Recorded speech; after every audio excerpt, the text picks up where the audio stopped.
This is the OTB Television Network, a service of Capital District Off-Track Betting.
Good morning and welcome to Racing Across America on this Thanksgiving Eve. I'm Seth Merrill, and I should note right now there will be no Racing Across America tomorrow on Thanksgiving. There will, however, be a handicapper's report, so tune in, get some selections, and make a little money on a big racing day that will kick off a big racing weekend. As we said earlier on the handicapper's report, keep our fingers crossed that the weather kind of holds up, and A, horses are going to be able to make it to the various tracks that they're aiming for, some of these big stakes, and B, the weather just holds up and we get some decent racing, that doesn't make too much of an impact on the racing with off racetracks. So we'll keep our fingers crossed, as it is a little bit dicey today. Aqueduct is canceled for this afternoon, as has Finger Lakes. We'll keep our fingers crossed that Penn National works out for later this evening. Penn National and Charlestown canceled last night due to weather, but a big night scheduled Thanksgiving Eve down at Penn National. Notably, I've mentioned it earlier this week, the Fabulous Strike.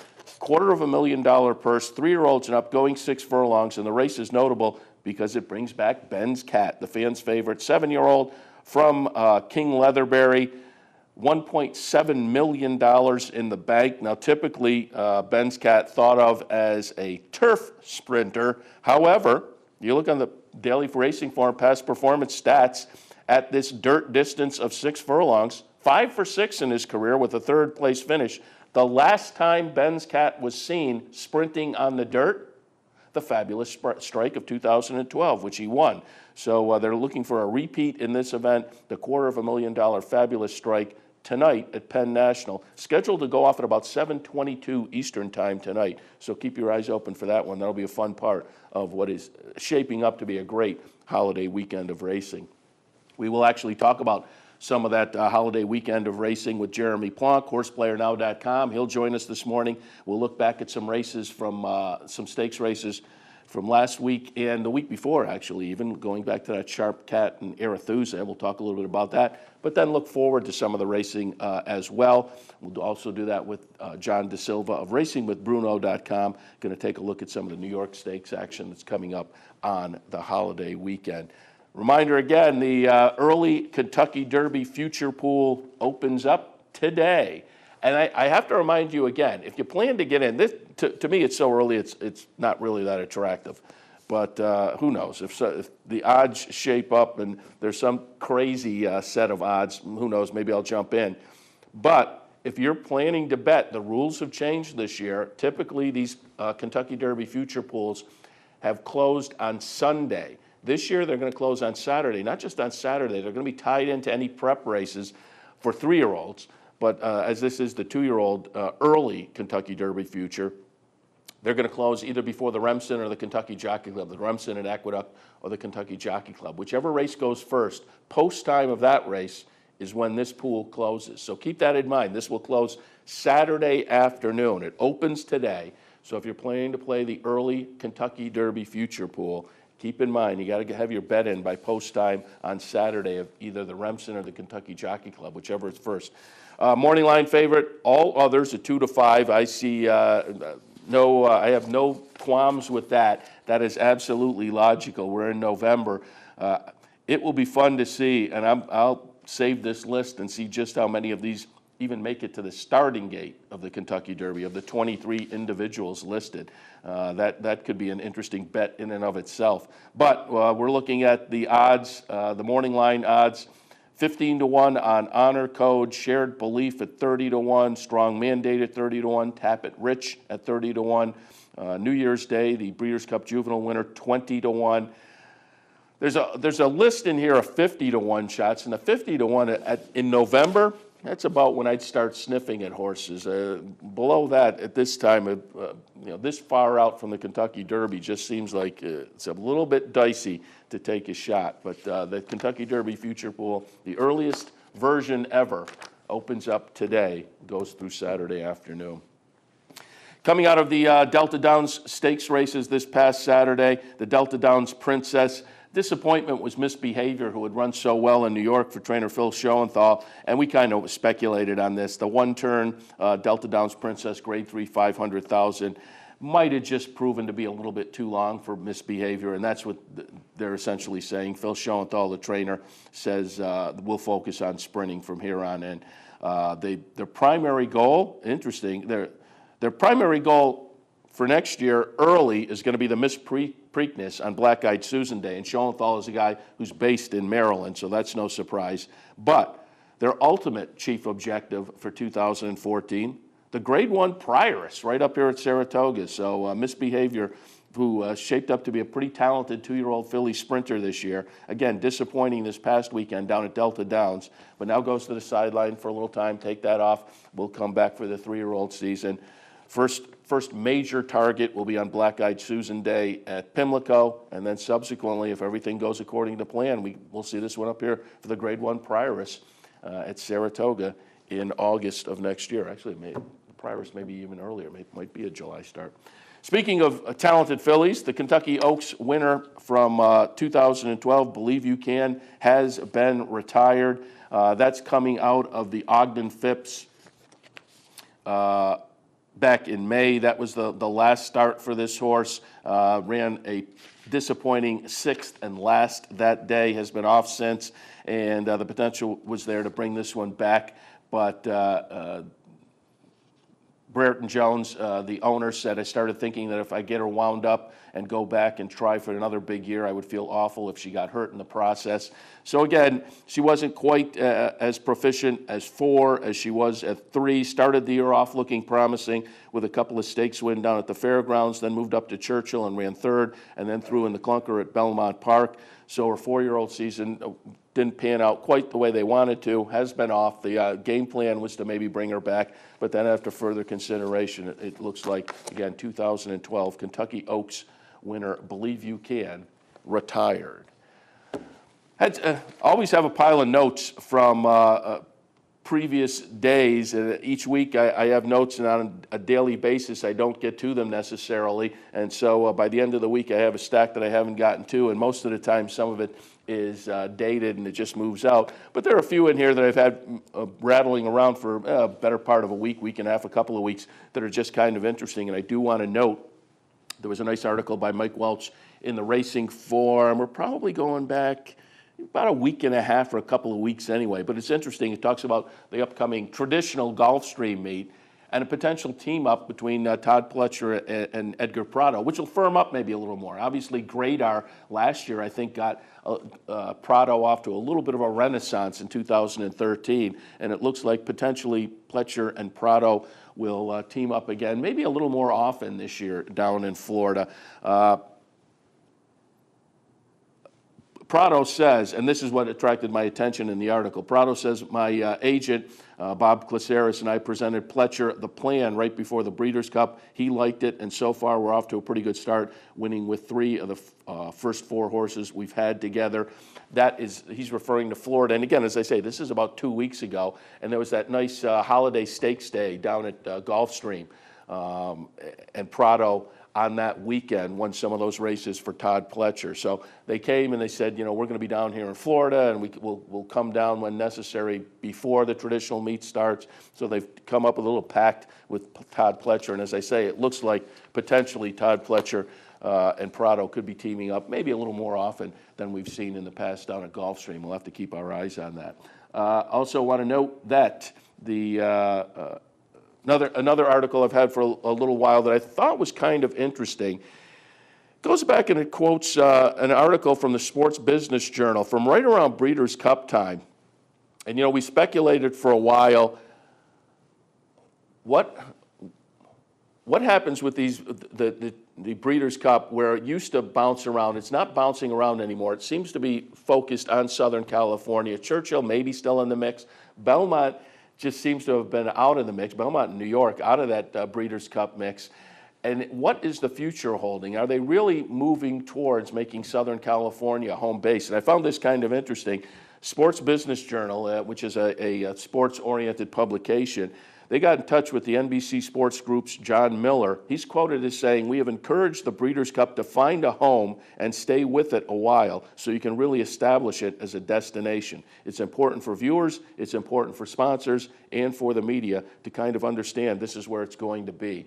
I found that very interesting because obviously NBC is playing a big part in the Breeders' Cup now, showing all the races on their sports network and the Classic over in prime time on NBC proper. And so when somebody high up in the NBC sports ladder says, "Hey, we're whispering in the ear of the Breeders' Cup," you know what? Stick around Santa Anita. We'll have to see how that plays out. And as I say, this is a couple of weeks. It's come from right around Breeders' Cup time. Sports Business Journal quoted that NBC higher up. So as I say, it's just played out perhaps a little bit interesting in that NBC is now, as I know, whispering perhaps in the ear of the Breeders' Cup officials.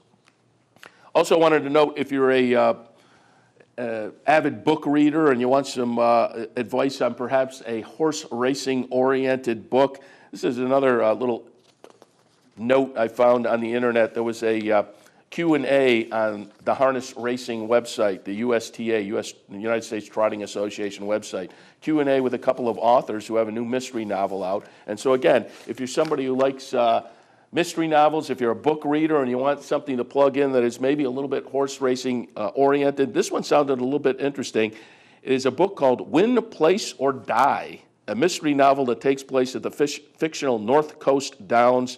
The book is the 17th in the Milan Jakovic series, which sounds like one of those detective series that an author, the author is Les Roberts, has going and pumps them out every once in a while. And it reminded me, and they're out of print now, but I think if you go to maybe Amazon or eBay, you can find the Saratoga series. And I'm sure some folks out there remember them. I read a few of those. They were a lot of fun. Stephen Dobbins was the author, who eventually became a professor up at Syracuse University. But he wrote a series of mysteries with a protagonist called Charlie Bradshaw, and that was the Saratoga series. Every title in the series had Saratoga in the title, and they all took place in the Saratoga area, and they were fun to read. They were all racetrack oriented. It was all mysteries around the racetrack.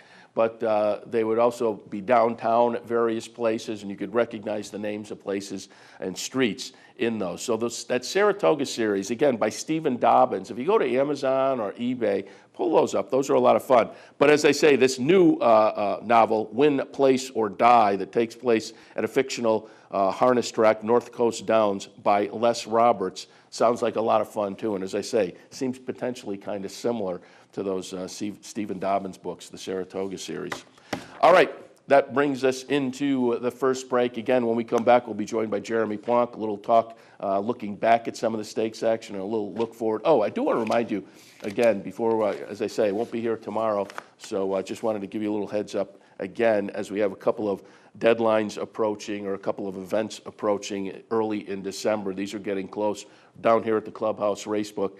The new Partners 8-Ball Pool League is forming, and that will start Thursday. It'll be held on Thursday nights and start Thursday, December 5th. The first matches are at 6:30. If you're a pool player and you want to come down here to the Clubhouse Racebook on Thursday nights, be part of the 8-Ball Pool League, come on down, get some information. And again, the Pool League will be held Thursday nights here at the Clubhouse Racebook, 711 Central Avenue in Albany, and it starts on December 5th. A couple of days later, Saturday, December 7th, our final for the year, the last one for this year, handicapping tournament down here at the Clubhouse Racebook. We've had the monthly events, and the December event is the culmination, the Capital Cup Championship. This, a week from Saturday, December 7th, the winner in that contest will receive a prize package, including a seat in the NTRA DRF National Handicapping Championship in Las Vegas.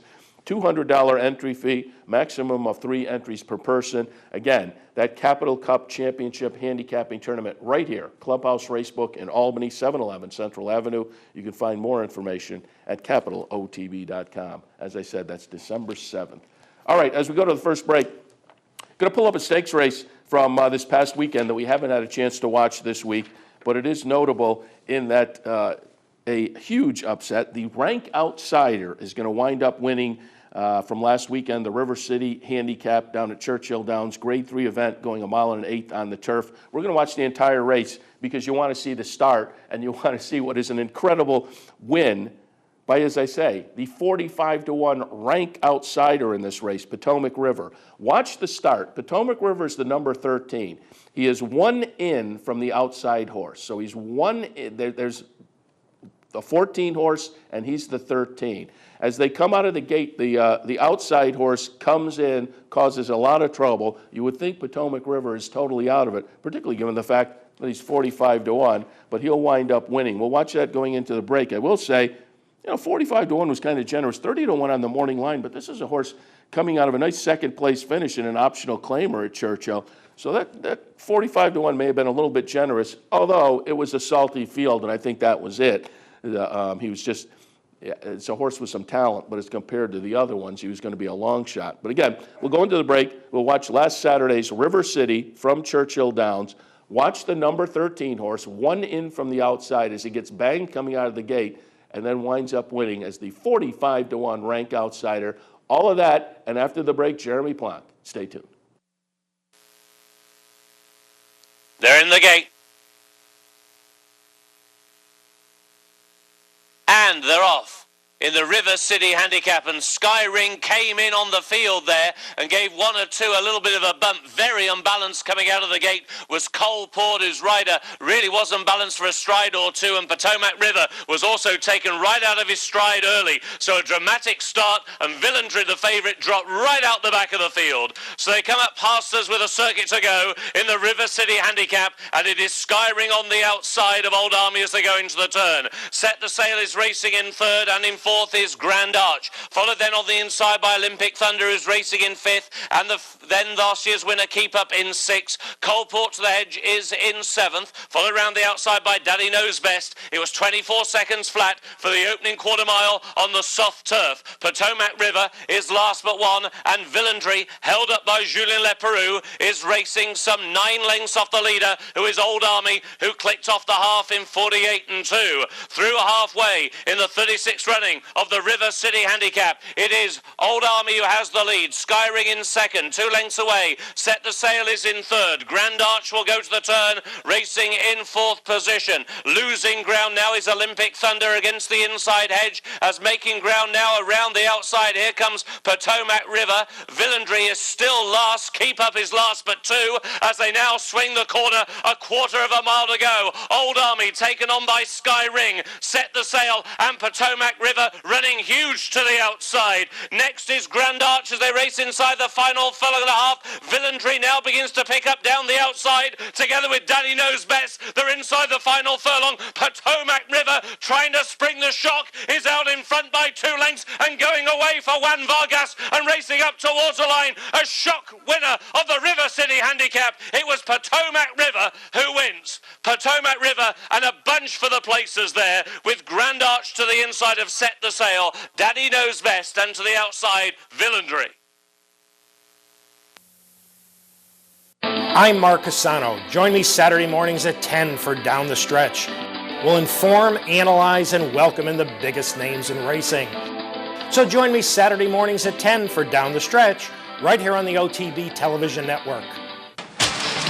Hey race fans, head down to the all-new Clubhouse Racebook and get in the game. With live horse racing on more than 250 flat-screen TVs, state-of-the-art wagering terminals, fantastic food and drinks, an amazing Vegas-style atmosphere with seating for nearly 900 of your closest friends. Conveniently located at 711 Central Avenue, right off Exit 5 of I-90 in Albany, the Clubhouse Racebook is the better choice. Wagering at CapitalOTBBet.com is as easy as 1, 2, 3. 1. Capital Bet TV, the fastest and easiest online wagering experience where you can monitor 5 different tracks simultaneously. 2. Capital Bet Express. Its straightforward program layout and interactive handicapping information lets you build your wager quickly and efficiently. And 3. Capital Bet Pro, designed especially for the professional horse player. CapitalOTBBet.com. Log on today. The Capital OTB Handicapping Challenge Series is back. That's right, the 2013 Capital OTB Handicapping Challenge Series is back, and it's your chance to win thousands in cash and prizes and a seat at the 2014 National Handicapping Championship in Las Vegas. This month, the Capital Cup on December 7th. So sign up today online at CapitalOTB.com or stop in at the Clubhouse Racebook. And don't forget our Showviver Series, Capital OTB's online handicapping contest. I'm Anthony Mormino. Join me weekdays at 9 for the Handicappers Report. We'll handicap the top tracks across the country and help you prepare for the day in racing. That's the Handicappers Report, weekdays at 9, only on the OTB TV network. Welcome back to Racing Across America on this Wednesday morning. We're happy to be joined now by Jeremy Plonk, HorsePlayerNow.com and Night School. Jeremy, good morning. Good morning, Seth. Great to be with you. Happy to have you on board. And as always on Wednesday, we like to look back, and if folks want to pull up the archive to Night School, a nice edition last night. You had a really fun lineup for the Year in Review edition. Yeah, we did. We were on the radio with Steve Vick last night, simulcast on Sirius XM, so it's an audio archive. If you go to the Night School website, either at Capital OTB or Horse Player Now or any of the 40 around the industry, you can click on that, open the chat box, and the very first link at the top will take you to the audio link, and you can just sit back and listen to the 90 minutes. We talked with Kathy Ritvo, the trainer of Lucho Macho Man, Charlie Lopresti, trainer of probably the 2-time Horse of the Year, Wise Dan, Ed Stanko, the owner of Princess of Silmar, and then, of course, DRF and NBC reporter Jay Prittman to get the news side of the year. And we had a really nice year in review, and the fans got to ask some questions. And really, the way it sounds, all of those major hitters are looking forward to running again in 2014. So we got some good news last night. It sounds like we're going to have them all back. Very good. And did Ed Stanko lament at all making the decision to go out to Southern California? Because I've said, we were saying beforehand, gee, if he stayed in the barn, they probably had the Eclipse wrapped up. After what we saw Beholder do, I don't think that was true. So I said all along, I hope they really weren't kicking themselves, because I think they made the sporting move and the right move to go out there. I'll tell you, the guy Ed Stanko has so much positive energy. I don't know if he ever has a bad day, the way it seems. I mean, last night he really came across as very happy and upbeat.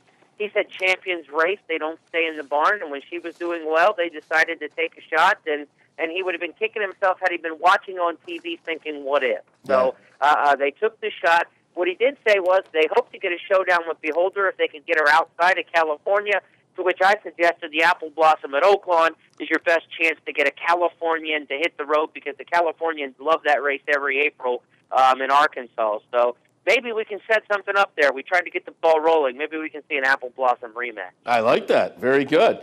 Speaking of 3-year-old fillies, they begin as 2-year-old fillies, and I wanted to get your opinion on a 2-year-old filly from about a week and a half ago out in Southern California. We're going to pull up the Sharp Cat, which was run November 16th out at Hollywood Park. We're going to watch Arethusa, and this is a horse that maybe it took a little time just for the light bulb to turn on. This horse started the career with a 7th place finish, then a 3rd, then a 2nd, winds into the Sharp Cat in the one we're seeing right now, and wins off pretty convincingly. And what also attracts the attention is the connections, Owen Hardy and Darley. I think this is a horse, as I say, seems like it took a while for the light bulb to turn on, but I think next year we're going to have a 3-year-old filly to watch. Yeah, she was impressive in this race. You know, she was a maiden going into it, but one of the lessons you learn handicapping 2-year-old stakes races is class is very, very subjective. It's about the talent of the racehorses, because you could see a maiden race that was ridiculously tough, like we saw last year with Orbit Revolutionary and Freedom Child all in the same maiden race, and then you can see stakes races that turn out to have nothing in them. So you really have to judge the class of a 2-year-old race based on the individual horses and not who they've necessarily run against in terms of, you know, the class levels of the previous races. And Arethusa looks like a horse with a future. That's the M.O. from Owen Hardy. As somebody who kind of looked at some trainer patterns, long maidens. I mean, that's when you want to play Odin Hardy, when he gets a maiden over a route of ground, and this one happened to be stepped up into a stakes, but the confidence was there. An excellent pedigree. This is one who's going to run on. I mean, by AP Indy out of a Coronado's Quest mare. An April 12th full step, so this is one who's probably a late bloomer, and so, you know, to get better as the 2-year-old season progressed and as the distances got longer, that makes some sense. And she's got a nice future. She'd be 2 pretty fast Baffert fillies in there. Yeah, so she'll be one for us to keep our eyes on as we do cross the calendar and move into those 3-year-old filly stakes races. Ones to keep our eyes on the boys' side, lined up on Saturday night down at Delta Downs. And again, you do that countdown to the Crown column that lines up all the potential runners in the Triple Crown races, previewing those and reviewing those as we move through that early Triple Crown prep season. And I'm sure you were keyed into watching the Delta Downs Jackpot on Saturday night, Grade 3 event with $1 million purse. They are 2-year-olds going 1 1/16. We'll watch the stretch run here to see Rise Up get it done. I talked with Don Stevens on Friday, and he was talking about how the sandy surface is a little bit quirky, and so I think it's probably beneficial for a horse to get a prep over. Sure enough, Rise Up came out of the prep stakes race, the Jean Lafitte winning that one. But boy, this was a really convincing effort. The only knock, Jeremy, is the only real dud on this horse's resume is the try at Churchill Downs, so that may have him a little leery as far as moving into the 3-year-old season on the Derby Trail. Yeah, he's going to get a shot at Fairgrounds to prove his mettle. You know, Tom Amos will be based there, you know, New Orleans native, and he'll get a shot at the Lecomte Risen Star, the Louisiana Derby. And as the distances progress and that long stretch that they have, you know, we were dealing, I believe, with a 660-foot stretch at Delta Downs. You know, you go to Fairgrounds, it's going to be over 1,300 feet. And so he'll get that test, and we'll find out how good Rise Up is as the season progresses, and he'll get that chance to advance. But he looks awfully good now. He's got a bit of a win early pedigree, and he's been awfully good as a 2-year-old. I believe this is his 4th or 5th victory already of his young career. So this is a horse who was supposed to do a little damage at 2, and he has. I mean, he's come through with several stakes wins now. I got to see him at Mountaineer when we were there on West Virginia Derby Day, and so this is a horse I've been following for a while. He's very fast. The runner-up, Quasi-Goppo, is a good horse. This was a good runner who placed in a couple stakes up in New York, based at Calder. I think Quasi-Goppo is one who's going to go back to Florida and be one that you hear from in those early season Gulfstream races. Early in the year at Gulfstream, these kind of horses are extremely tough to beat. I think when you're talking about those first preps on the road towards the Florida Derby, it's kind of that it's my lucky day mentality, who was so good early in the season. I think Quasi-Goppo is the horse you want to watch in those January, February races come Gulfstream. And running third, Rank Has Privileges off of the debut maiden win. That was a pretty good effort, too. Again, considering it was only the second career start. The disappointment was the Cassie horse Coastline, but I think the trouble there means we got to give him one more. Yeah, and when you get in trouble on a short bull ring racetrack like that, it's almost impossible to make it up. So under the lights, you had a couple different factors going into that. Or actually, they were afternoon at Delta on that particular day. But, you know, the bull ring, the traffic, yeah, I think you kind of draw a line through it. And you know the horse likes Churchill, obviously. So Coastline probably moves forward off of this race and improves. You know, I don't think this is a downward spiral for him. I think he's a horse who's got a little bit of upside to him. Hey, we were talking last week, Seth, or a couple weeks ago, and you said you're putting together the countdown to the Crown. You have some under-the-radar horses. Charlie Lopresti gave us one last night in our night school interview with him. He's talking about a horse, a 2-year-old named Matchup. Put him on your horses to watch list. Charlie said he was third in the debut. They put him away for the winter, and they're going to come back in the spring, and they think this is going to be a serious 3-year-old. So a horse named Matchup for Lopresti. Only one career start, a third-place finish on the resume right now, but maybe one to watch down the line. Add him to your stable mail. All right, we'll keep our eyes on that Matchup. And speaking of that, the early Kentucky Derby future pool opens today. Any interest there? I've said 2 to 5 on the morning line for all others. Honor code at 15 to 1. There's a bunch on there at 50 to 1. 50 to 1 would be kind of where I would just start sniffing maybe. But even at 50 to 1, just to make the gate seems like a long shot. Yeah, you know, it's a little early for me at this point. And I think if you were playing at the Wynn Las Vegas or, you know, out in Nevada, you'd be looking for much higher price on an individual entry at this point in time. I think it's going to attract some people who are big bettors, though, who want to play the all others, because there'll be some people who say, look, this looks like easy money at this point to take the all others, and we know that there are a lot of people, you know, those show wagers, those plungers who like to jump in there and bridge jump, this is essentially almost a bridge jump situation, I think, and I think you're going to see a large sum of money actually played on the all others. I don't know how the overall handle will be, but I agree with Churchill in this regard for adding the futures. They want to see what happens when they actually have live racing and there's a futures. They've never been racing live in Louisville at Churchill Downs during the futures. So will people walk up to the windows and make the bet because it's in the program and they're there at the racetrack over the course of these 3 or 4 days? And some very high attendance days at Churchill. Here's the Thanksgiving weekend. Attracts big crowds at Churchill Downs. So we might be surprised that their on-track handle is really good on this, and it may not be a lot of ADW handle. There might be a lot of on-track handle for this, and it's financially better for them. Yeah, it's going to be fun to see what the handle is, but as you say, also what all others goes off at, because that certainly seems like the direction you would go in November. But it'll be fun to see as the weekend wraps up, or as Saturday wraps up, as it will close on Saturday, this Kentucky Derby Future Wager. All right, let's talk about some of the stakes action looking forward. Of course, it's a big stakes weekend. In New York, the Cigar Mile is attracting a great field. We've got the 2-year-old races with the Remsen, the Kentucky Jockey Club, but some that have already been pulled and we can take a look at. Friday at Churchill Downs, they will run the Clark, a Grade 1 event with a $500,000 purse. They're going 1 1/8 miles. And this is just going to be a fun race because it brings back from the Breeders' Cup, Game On Dude will take charge. You have Chad Brown taking a little shot with Easter Gift. Bourbon Courage is kind of interesting. Golden Ticket, who dead heated in the Travers last year. And Jeremy, I pulled up, if folks look at Game On Dude and look at that record over Churchill Downs, a couple of starts and 1 second place finish. I just wanted to let people know, because it's not on the page, we've pulled up the stretch run. That second place finish was in the 2011 Breeders' Cup Classic. We're going to watch the stretch run here, where Game On Dude is going to wind up being caught and passed by Drosselmeyer. A little bit of an upset there. Mike Smith on Drosselmeyer, beating Chantel Sutherland on Game On Dude. Number 3 over number 8. Again, this was the second place finish at Churchill Downs, the last time Game On Dude was seen on this track. He comes back on Friday. Your thoughts on the Clark?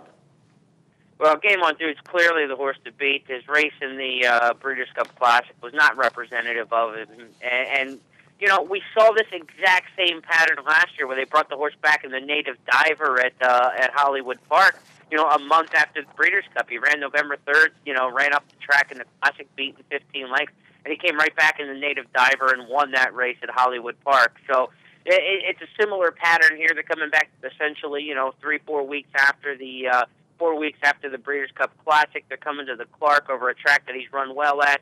You know, the 1 1/8 miles distance is really, I think, where Game On Dude is at its absolute best. At 1 1/4 miles, I think he's a little vulnerable.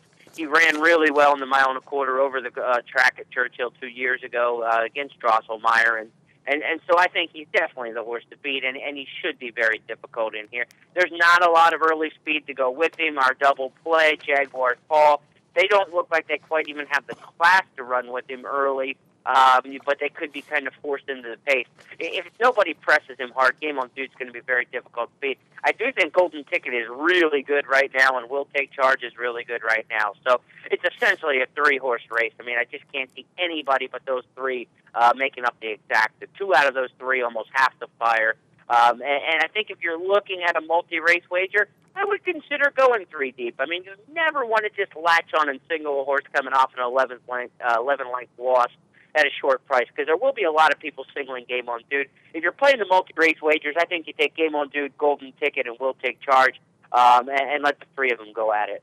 Yeah, and of course some Eclipse implications there with Game On Dude, battling for a lot of folks, as you alluded to earlier. Wise Dan looks like probably a lock horse of the year, but I think that older male is perhaps still up in the air. Certainly the 3-year-old male division Will Take Charge with a good performance, or definitely a win, would put a little bit of a stranglehold on that. So some Eclipse implications as well.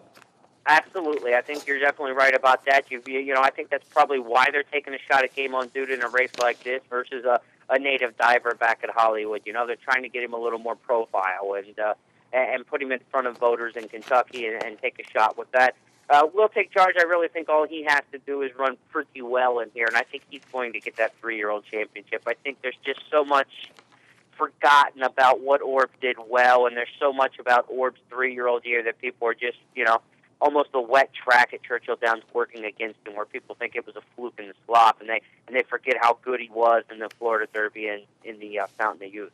Yeah, and so that's going to be a fun race. And as I say, the Cigar Mile, I think, also has some eclipse implications there, potentially with Golden Sense. And so we'll see how those play out, the Cigar Mile being drawn today. So, again, we'll be watching that as the weekend progresses.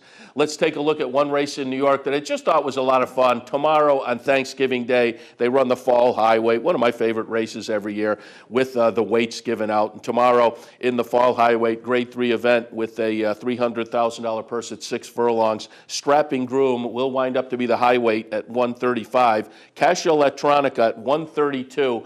And this is one of the reasons I think the race is so much fun. I'm going to pull up last year's Fall High Weight, which was won by Cash Electronica with 133 pounds. And Jeremy, I pulled up the career stats for Cash Electronica just to validate. It was in March of 2011, Napoleon Pletcher claimed this horse for $62,500. Since then, they've won races like the Charlestown Classic. This is a horse that has banked over $1.8 million. And as I say, we're watching the stretch run here from the Fall Highway last year. Cash Electronica gets it done. Your thoughts on tomorrow's Fall Highway? You know, he's one of those good stretch running closers that you like to see in a sprint race. Going to need a little bit of pace to come back to him. But surprisingly, 5 for 12 at 6 furlongs. You know, he's a horse who can make a late run and still get there at the 6 furlong distance. Won this race last year. Not only won it, but won it going away by 4, you know. So I think with some pace in front of him, he's the horse to beat. And, you know, the Lumber guys got speed. You know, just didn't show up. A puzzling performance for him at the Breeders' Cup Sprint. The race has some pace. Strapping Groom's going to go to the front. You know, tried to wire the Bold Ruler last time. And Sage Valley, the Maryland, are coming back up for Mike Trombetta, or I should say Rudy Rodriguez. Sage Valley went to Maryland last time, now back into New York. You know, he didn't fire in the DeFrancis against a fast group in there, but Sage Valley's got good speed, and you'd expect that runner to go towards the front as well. Enough pace in there to set up for a patient Castellano, and I think Cash Electronica probably picks up the pieces. If you're looking for a second closer in there at a price, maybe a horse like Saturday's Charm. Steve Asmussen taking a shot with this one after, you know, a solid move in the Bold Ruler behind Clearly Now, who's not back, and a horse who ran a good second in the DeFrancis. So Saturday's Charm's a good nibbler, usually around it, and if you're looking for a price underneath, I think that's a horse who's 10-1 in the morning line, who the pace may set up nice for to run another good second, third, or fourth. All right, very good. Jeremy, I've mentioned a few of the nice races over the weekend. Of course, tonight I mentioned earlier on the show at Penn National, Ben's Cat in the Fabulous Strike. Are there any races you're going to be paying a particular attention to? Well, that Naira Mile, I mean, the Cigar Mile coming up this weekend. I mean, it's just, you just want to see it. You know, Groupie Doll got back and back on the beam in the Breeders' Cup, but last year she was so good and ran such a good race against Stay Thirsty. This is an even tougher field. So the must-see race of the weekend absolutely is the Cigar Mile. I don't know about this race at Penn National tonight. I think you're going to be looking at perhaps cancellation here. The weather in central Pennsylvania doesn't look too good for today. So cross your fingers if you're handicapping that one, but don't be surprised if we don't get to see that one come off tonight.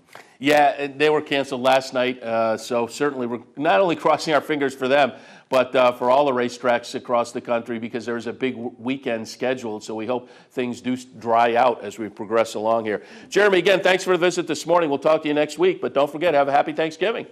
I'm going to have it, and I'm going to enjoy it up in your region. We're coming up to the spa for the weekend to enjoy the shopping, and hopefully we'll have a little money left after the weekend. So looking forward to coming up to your capital area this weekend. Very good. Happy to hear that. All right, Jeremy, again, thanks, and we'll talk to you next week. Take care. Jeremy Plonk, HorsePlayerNow.com, Night School. That brings us to our next break. When we come back, it's going to be John DeSilva, RacingWithBruno.com. We'll talk a little bit of the New York Stakes action for the weekend right after this. The future of online betting is here, and only at the all-new CapitalOTBBet.com. CapitalOTBBet.com delivers a state-of-the-art wagering experience found nowhere else in horse racing. CapitalOTBBet.com. Log on today. Fascinated by the world of horse racing? Interested in honing your handicapping skills? Class is in session. Night School, Monday nights. Easy to access online. It's free, interactive, and informative for the casual and serious race fan. Horse Player Now Buzz. Live horses to watch emailed to you daily. Our eyes your prize. Night School in the Buzz. Visit horseplayernow.com for details. Each morning on the OTB TV network, you get the very best in horse racing programming. Weekdays begin with the Handicappers Report, where professional handicappers share their selections and analysis of the day's racing. Followed by Racing Across America, a daily conversation with racing personalities from around the country. Saturdays include Down the Stretch, where Mark Casano speaks with the biggest names in racing. And Sunday mornings, it's Loose on the Lead, where Steve Bick and I offer news and a unique lineup of weekly guests. All here on the OTB TV network. Funding your Capital OTB bet account is as easy as 1, 2, 3. 1. Easy Money. Clearly the fastest and easiest method of depositing funds into your account. Make deposits or withdrawals in just minutes. 2. Green Dot Money Pack. Gives you instant access to your funds. Green Dot Money Packs are available at thousands of retailers nationwide. And 3. MasterCard Visa. Simply click on the link from the funding page, enter your account information, and fund your account. CapitalOTBBet.com. Log on today. This is Steve Beck. Join me Tuesday through Saturday here on OTB TV for At the Races, my Sirius XM daily news magazine of the thoroughbred industry. Handicapping, interviews, analysis, everything you could want. 6 a.m. OTB TV. Welcome back to Racing Across America. Happy to be joined now by John DeSilva of RacingWithBruno.com. Good morning, John. Good morning. What's going on? Not too much. We want to know what's going on down there because obviously we were on the Handicappers Report earlier and got the word that Aqueduct is canceled, as Finger Lakes. Weather is certainly a concern all across the country over the past few days. But just give us a little update what the weather is like down there. Actually, where I am, it's not rainy. It's not that windy, but I'm more inland and east of Aqueduct. But since Aqueduct is down by the bay and is further closer to where the storm's coming into, that's going to be the big problem with the winds. And that's the reason why they cancel, because when you have constant winds of 30, 40 miles an hour, it's very dangerous for the jockeys, and it's going to continue into tonight, into tomorrow. So I'm just hoping the winds die down, because don't be surprised to hear something with the parade about the float maybe not being able to go because of these winds. Yeah, those balloons. I've read about that situation in the past. All right. John, with the Aqueduct on the sidelines, during the break, you told us that you shifted your attention out to the southwest. Zia Park canceled a big card over the weekend due to the weather out there, which was a little unusual. But they shifted their stakes card over to today. You're going to take a look at their all-stakes pick 3 in the middle of the card, which kicks off with the 6th race. A little 50-cent pick 3. We'll take a shot at Zia Park's 6th today is the Distaff. Fillies and Mares, 3-year-olds and up, 6 furlongs to trip, a $55,000 stakes purse. Your thoughts on Zia's race number 6? Well, right now you have a horse, the number 2, Jaws and Paws, is 15-32 a lifetime, comes off a nice victory at Turf Paradise for Bertino Diodoro, who is one of the leading trainers up in Midwestern Canada, and then does very well. He ships down to Turf Paradise on Southern California. But if you're going to go with trainers, I'd rather go with the man who is usually one of the leading trainers at Zia Park, which is Henry Dominguez. He has number 5 Winterbook. This is a horse who won 1-5 last time out, going 5.5 furlongs. Comes back to 6 today. This horse is undefeated sprinting. The only time this horse lost was going a mile 2 starts back. This is a horse who has good tactical speed, doesn't necessarily have to be on the lead, and at 3-1, I'll take Winterbook. All right, very good. So that'll kick off that all-stakes pick 3. We'll move on to race number 7, which is the Zia Park Derby, a late-season derby for 3-year-olds, $200,000 purse, mile and a 16. Kind of interesting, or at least what am I looking at? There are a couple of familiar names in here, certainly Carve being one of those for Steve Asmussen. Your thoughts? And we do have the morning line favorite who ran in the Breeders' Cup in Broadway Empire. He was in the Breeders' Cup Miles. He was the horse trained by Diodoro, was ridden by Ricky Walcott. Now, I guess after that performance of Walcott going down to Barbados, which is where he's from originally, they're going to make a little bit of a change here, and they're going to go with Gomez as the jockey. And this is a horse who I think is one of the late up-and-coming 3-year-olds. He's 4-5, yes, and all that stuff. But to me, this is the type of horse who I think could run very well here. And then I'll be very curious to see what Diodoro does after the Zia Park Derby. Would he send him to Southern California and run 7 furlongs in the Malibu opening day Santa Anita, or would he maybe try to look for some other spots, maybe try and go 2 turns as he gets older. And I don't have the past performances in front of me. I just have the entries. But if I'm not mistaken, Broadway Empire was right up there early with Golden Sense in that Breeders' Cup Mile, correct? Correct. No, he was second early, but then just got tired in the stretch. He also won the Oklahoma Derby. He won the Canadian Derby. The horse is 4 for 7 lifetime. And I think, again, with this jockey change going to Giovanni Franco here, I think it's going to help a lot. And I think Broadway Empire, Diodoro. Hey, one thing about Diodoro, especially playing Tampa Bay, bet his horses. He's very aggressive, and he spends his winters at Turf Paradise, but he's not afraid to ship. So if you see him in California at Santino Hollywood or Zia Park, pay attention. All right, and let's wrap up that mid-card pick 3. Again, an all-stakes pick 3. This one, the 3-year-old fillies. Race number 8 out there is the Zia Park Oaks, $300,000 purse, 1.1 the trip. Your thoughts there? And we have Oscar Party, Jim Cassidy shipping from Southern California. David Flores, who's going to be riding at Fairgrounds this winter, he comes in for the mount here. This horse ran second in the Indiana Oaks in a slop 2 starts back. This is a horse who's only ran on the dirt twice, has no victories, but to me it just looks very classy. The horse is coming with a nice bullet work of 47 at Santa Anita on the 19th. Another horse you may want to look at in case you don't like that one could be Gold Medal Dancer. This horse was second by a nose in Remington Park Oaks on September 29th, has been working bullets at Remington Park for this race, and Divan Hemo ships in with Quinones. I'll look at those 2 horses here. Yeah, nice card out there at Zia this afternoon. And again, a midweek card, people might think it's a little bit funny, stakes action like that, but it was canceled from the weekend due to the unusual weather they had on New Mexico. My brother out in Albuquerque emailed some shots of snow out there, so it's crazy all across the country here with January-type weather here in late November. We'll keep our fingers crossed that we get a little bit of a break before the year lets out. Well, give these tracks a little bit of a kudos here because they're taking advantage of a lull in stakes, schedule, and they're taking advantage where people want to go out there, they want to wager, and on a day like today where a lot of people won't be betting tomorrow, let's give them a chance to bet today. Look at this. No Hollywood Park. Churchill Downs is running during the day, so a place like Penn National, where they have some tremendous stakes out there as well. Hopefully the weather doesn't screw that up.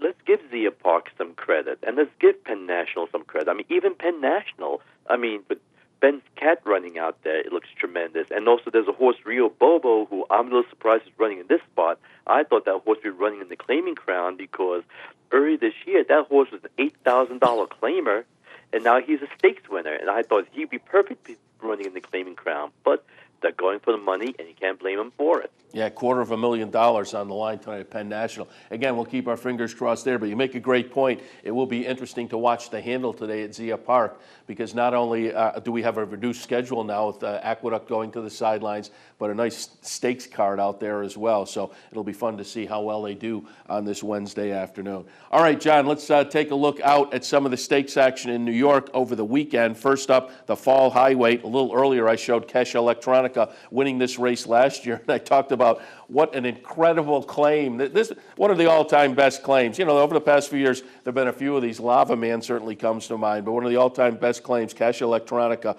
who has won most of that $1.8 million since the claim in March of 2011 for Pletcher and Rapoli. He looks very tough in here, despite the 132. He had 133 in this race last year. Strapping Groom, who we saw win up at Saratoga, a little upset in the Forego. Last couple of races hasn't really validated that. He's the starting high weight at 135. Your thoughts in tomorrow's Fall High Weight? It's a tremendous race. This is the type of race where you really want to figure out, does weight matter or not?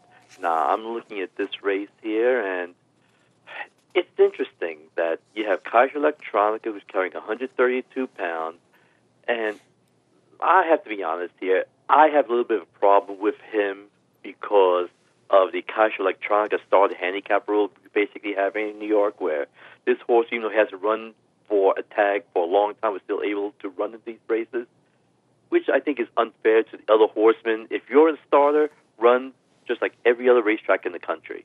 Hopefully, with PJ gone, that rule will be taken out, and it makes it a level playing field for everybody. Now, we look at a horse like Strapping Groom. Yes, he deserves to be starting the highway to 135. You just have to wonder, though, was that a one-hit wonder? And if he's going to, return, because in the Bold Ruler, I thought he'd be right up there, and the horse just got tired real bad. He was third in the Vosburg. What I find interesting in this race is look at the Hushin entry. You got the Lumber Guy, you got B. Shanny, and to me, this is the type of race that a horse like B. Shanny could upset because he's not that highly weighted. He could be very tough, and you got the Lumber Guy. If he could come back, he's still got the back class as well. But to me, I'm either going to look at the entry or I'm going to look at the hottest trainer in the country, Rudy Rodriguez in Sage Valley, because this is a horse who has not run since September, but has done very well at this distance in the past, has won at Aqueduct, can come from off the pace, so if there is a speed duel, this is the type of horse with Rosario riding that could pick up the pieces. Yeah, I think it's a very fun, competitive field, and it's one of my favorite races every year. That'll be held tomorrow, the Fall Highway.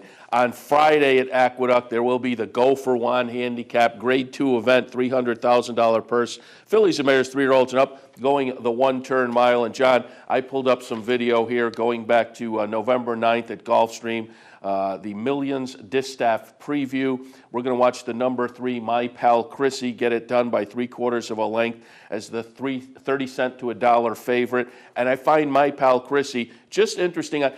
This race to me is interesting with the shippers. Executive Privilege from Bob Baffert, who was so promising early in the career, now has not had much of a 3-year-old season with only a couple of starts. That one's interesting. But My Pal Chrissy, just because I think you always have to pay attention to Marty Wolfson when he ships in.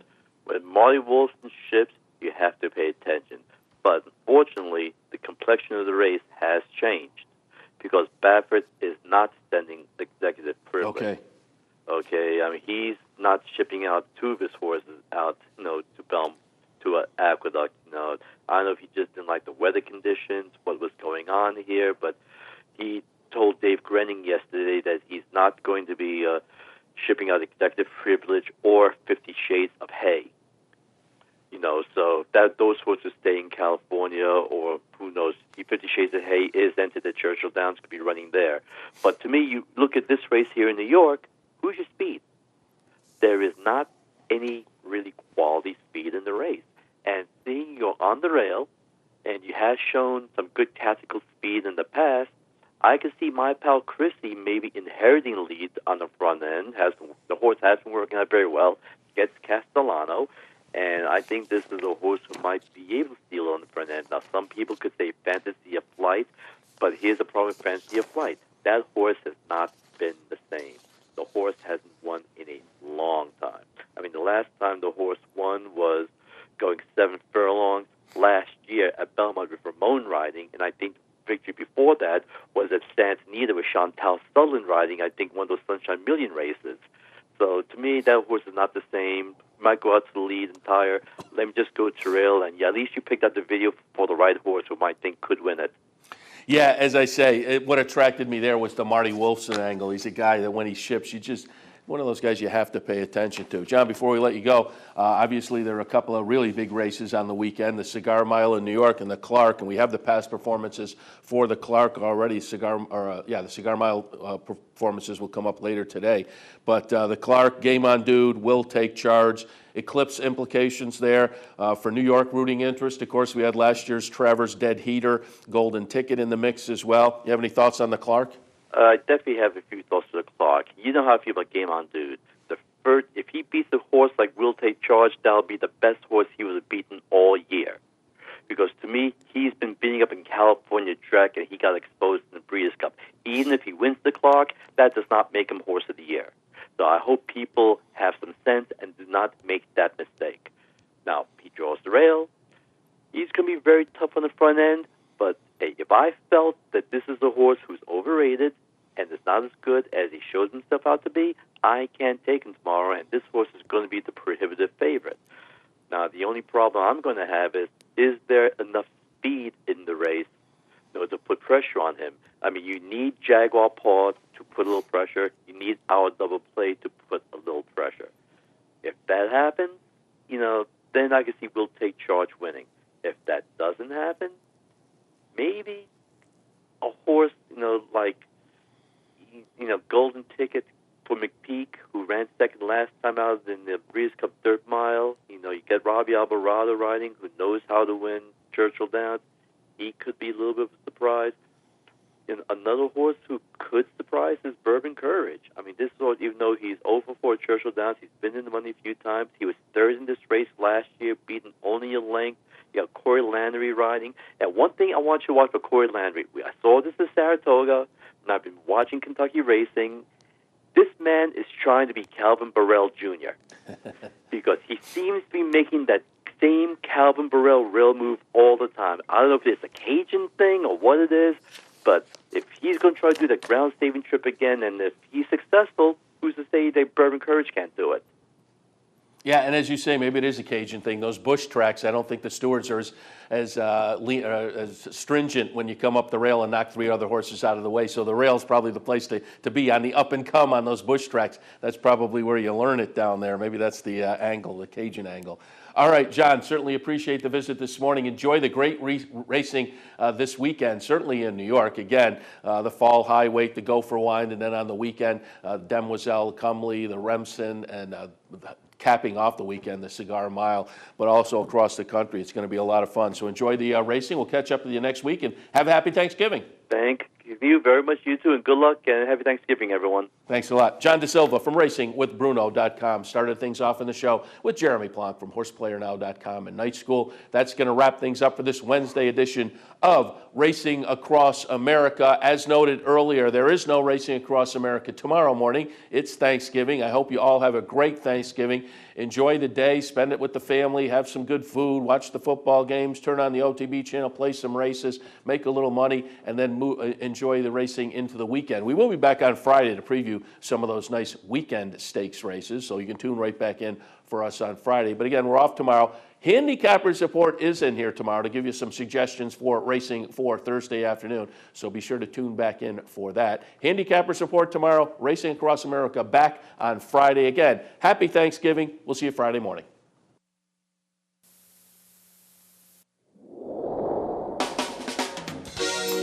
You're watching OTB TV, a service of Capital Off Track Betting.